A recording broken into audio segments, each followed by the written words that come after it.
Bismillahirrahmanirrahim. Assalamualaikum warahmatullahi taala wabarakatuh. Selamat datang ke channel CJJFX, channel yang membuat analisa untuk pegol. Apa khabar semua? Saya harap anda semua berada dalam keadaan yang baik.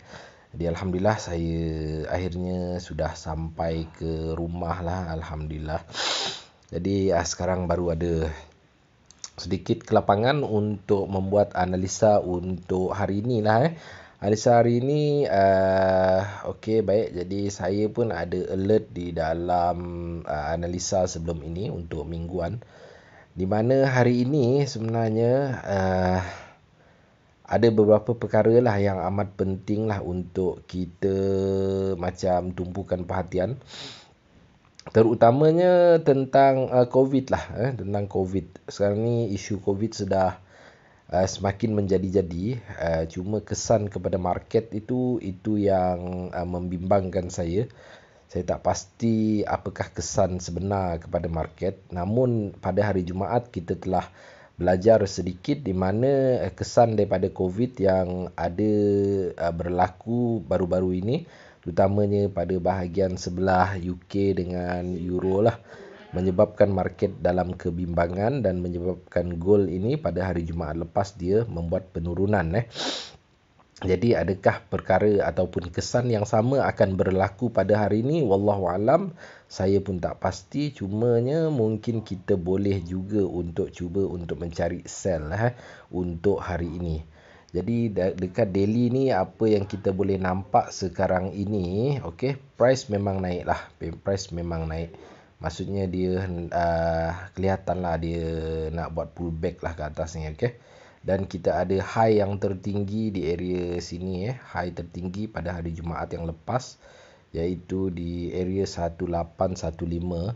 Adakah hari ini akan mengulangi perkara yang sama, iaitu price naik semula ke 1815 ataupun tidak? Wallahualam. Maksudnya apabila dia sampai kat situ, mungkin kita boleh cuba untuk mencari sell untuk penyambungan semula perjalanan turunnya.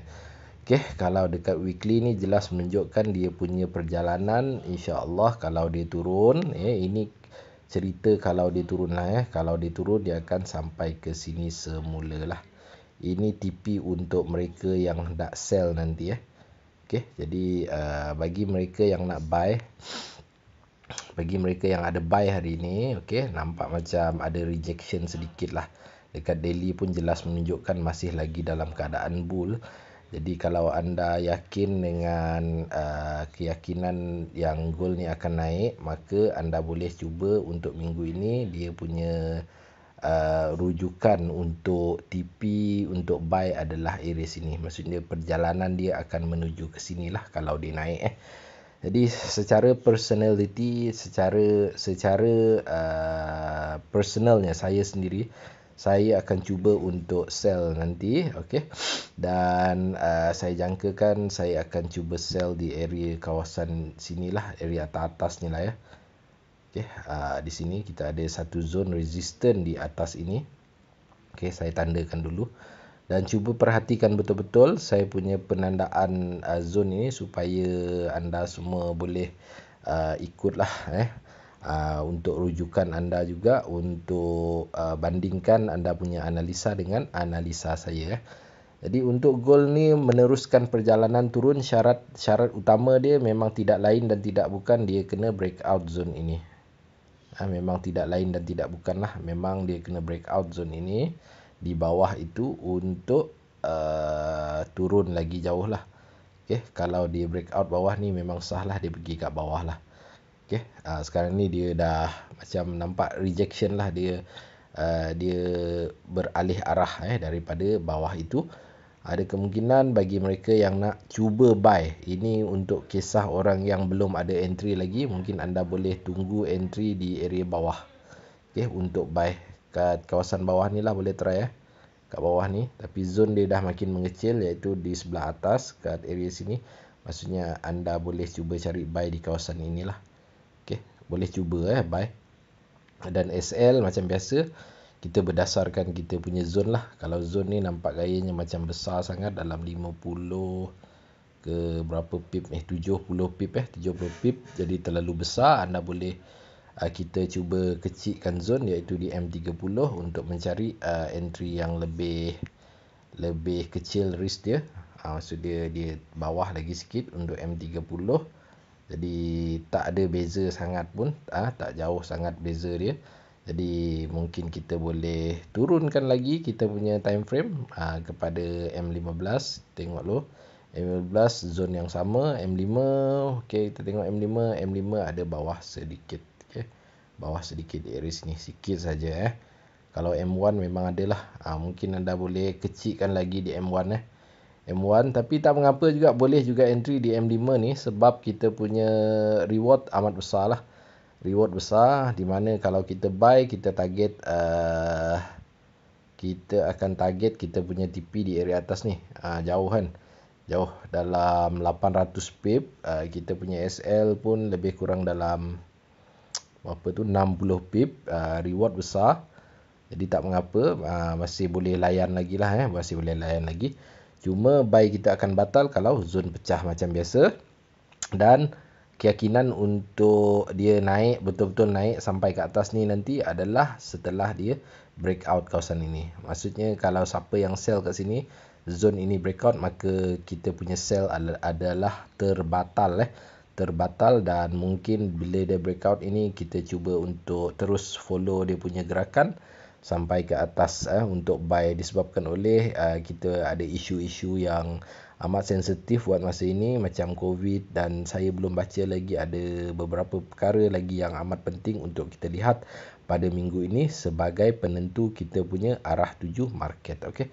Baik, jadi buat masa ini mungkin anda pening nak pilih mana buy ataupun sell. Kalau anda belum ada entry lagi, boleh ikut cadangan saya, boleh tunggu buy kat bawah ataupun tunggu dia naik atas area 1809 untuk sell. Sekarang ni dia berada dekat tengah-tengah lah. Jadi tak pasti lagi dia punya arah gerakan sama ada sell ataupun buy. Adapun begitu, benda yang pasti adalah satu gerakan besar bakal berlaku pada minggu ini, dan kita cuba untuk follow dia punya gerakan. Jadi saya harap anda faham. Kita ikut kita punya kita punya direction lah, structure market. Sila patuhi structure market yang telah disediakan oleh saya ni, ataupun anda buat jangkaan anda dan bandingkan dengan apa yang saya beritahu. Yang saya cuba buat adalah melalui jangkaan melalui structure market. Maksudnya kalau structure sekarang ni menunjukkan macam uptrend, lebih baik kita mencari buy. Buat masa ini jelas menunjukkan, nak kata jelas sangat tak juga, dia dah naik sampai atas dan dia juga turun dah bawah. Maksudnya dia kira sideway ke kawasan ni, dan penentu dia adalah zone ini. Penentu dia adalah zone, sama ada dia breakout bawah ataupun breakout atas, untuk menentukan arah sebenar dia punya gerakan harga untuk hari ini. Cuma saya sendiri secara personalitinya, personal trade saya, insyaAllah saya akan cuba untuk sell di area 1809 sekiranya sampai, dan kalau di breakout saya akan cut loss entry lah untuk follow gerakan sebenar, iaitu gerakan naik ke atas. Mungkin esok, mungkin lusa lah, tengok macam mana. Okay, sedikit tips daripada saya untuk hari ini, sebab kita dah jangkakan satu gerakan besar yang confirm memang akan berlaku. Jadi apabila anda dah melakukan entry nanti, kalau profit bolehlah hold, boleh hold, boleh cuba hold, ataupun macam biasalah, kalau dah rasa profit dah banyak, close saja. Kita akan cuba cari lagi setup yang seterusnya. Okey, baik.